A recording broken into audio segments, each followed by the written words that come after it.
Hey guys, Crypto Force here again, and I'm bringing you another daily dose of crypto. Now today I want to talk about three cryptocurrencies that are under a dollar, and I believe they have a potential to make really good gains.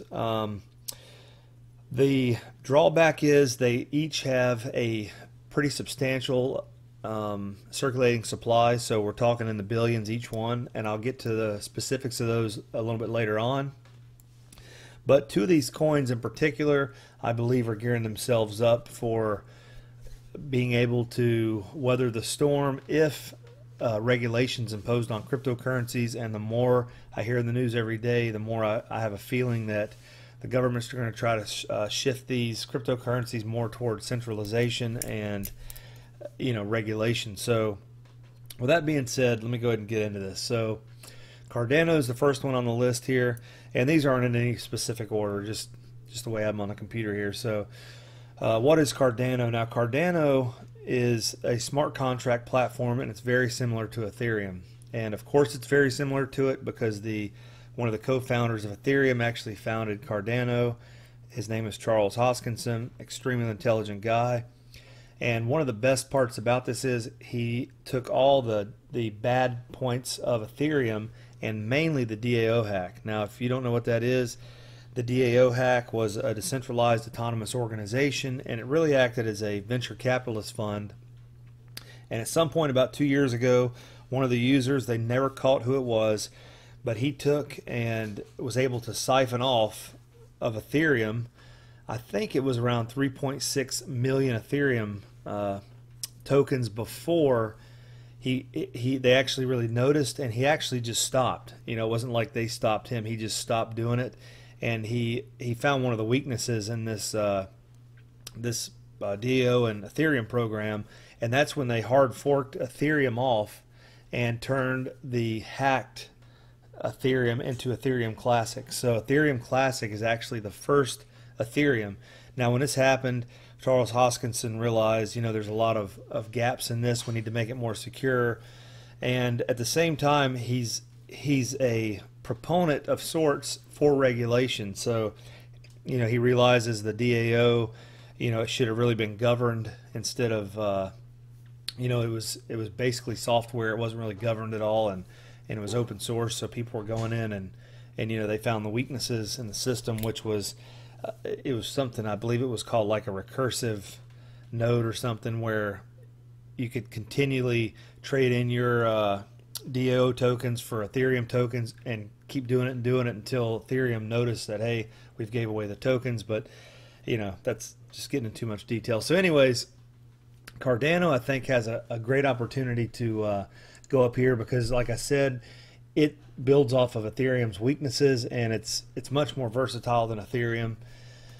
You can go in and straighten out issues instead of having to create forks to straighten out the issues. And if we take a look at their price charts here, it's just like the whole market pretty much since beginning of January here when it peaked, and it was it actually hit, I think, around $1.50 was actually the high for the day. This was the close here, was $1.24, $1.26, but so we're looking at about a third of the price or a quarter of the price that it was at its all-time high. So I think the markets are starting to stabilize. I know there's a lot of talk about regulation, but like I was saying, Cardano is more able to handle the regulation side than a lot of the other strictly decentralized cryptocurrencies. So with that being said, obviously I'm not telling anybody to buy this. This is not financial advice for anybody, but just do your homework. I think Cardano will be one of the cryptocurrencies left standing when all the smoke clears. So the second coin I want to talk about is Virg. And what Virg is, it is a cryptocurrency, and it's private and anonymous. Now what Virg has done that I believe will help it in the future, especially with regulation, and I hate having to talk about regulation, but that's all the news is talking about now. All the billionaires are getting together talking about regulation. So I'm assuming that they will probably try to push something sooner than later with regulation. But what Virg has created is what's called its Wraith protocol. Now what the Wraith protocol does is you can make your ledger public or private. So when you turn Wraith protocol on, your ledger goes private. You are decentralized. When you turn it on, your ledger is public. Now, it's kind of neat because it gives you the opportunity to be centralized or decentralized, which, if it was centralized and they do regulate, then obviously you would be falling under the law here. So it would probably work. Another thing about Virg, everybody's pointing fingers saying, oh, the drug trade and all the illegal activity is done with these privacy coins. And, they're talking about Monero being one of the big ones now, even Litecoin. But Virg is an up and comer here. It has the ability to do the same thing.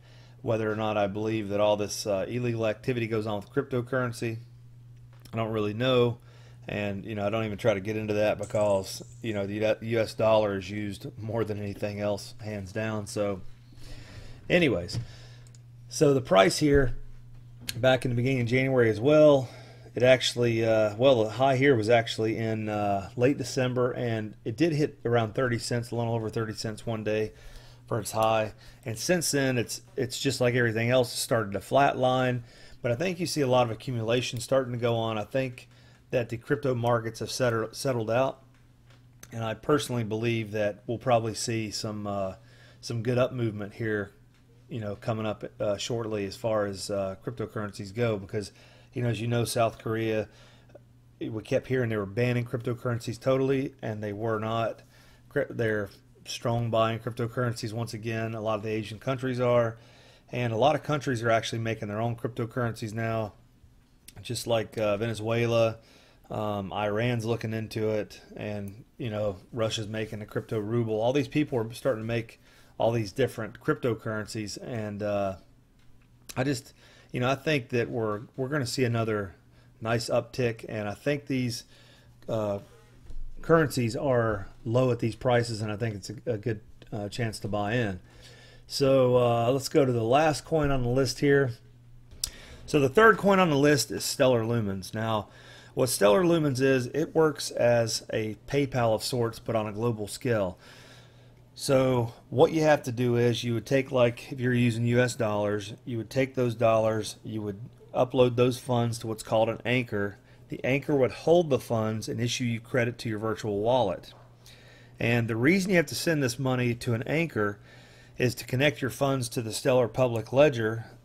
And the reason you have to do that, because you're probably thinking, well, why don't I just send it to the bank? Well, you got to remember, banks and intermediaries, they have extremely long clearing times. They're really high fees. So when you're taking this cash and you're sending it to the anchor, which in turn is exchanging your funds into the Stellar public ledger, these transactions are almost instant. The transaction average time on Stellar network is around 2 to 5 seconds. So your peer-to-peer transactions you can do it on a global scale, and the transactions will be cleared in 2 to 5 seconds for settlement time, which is absolutely unbelievable. The fees are extremely cheap.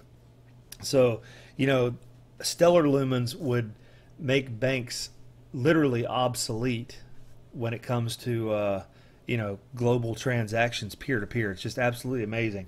And Ripple's trying to do the same thing in the banking industry. Stellar Lumens is doing this in the peer-to-peer network. Now, one thing about Stellar Lumens, they have 18 billion tokens, and that is not a whole lot, because if you look at Ripple, they had around, I think it's 38 billion. So they have less than half what Ripple has, and Ripple was, I believe it hit over $4 at one point. And Stellar Lumens, just like I was saying earlier, beginning of January here, it was close to $1, and it's it's down around 32 cents right now, and it's starting to level out. So I think right now is a pretty good time to buy into Stellar Lumens. I think it's a good pick for cryptos under $1. So that's the three coins that I think have a good opportunity to double, triple, and more in the next upcoming future, I should say. I don't really have a time frame, but I think these are really good prices for these coins. I think these coins have been around long enough and weathered the storm to where they know what's going on, and they really have plans in place and infrastructure in place to continue to grow and develop. They got good teams behind them. So anyways, you guys let me know what you think about this video. If you like the video, please share, subscribe, and like. If you have anything you want me to talk about, by all means, please post it in the comment section below. I'll stick all these links in the description below if you guys want to check any of this out. And so anyways, guys, hope you guys are having a great weekend. And as always, good luck trading, and Crypto Force signing out.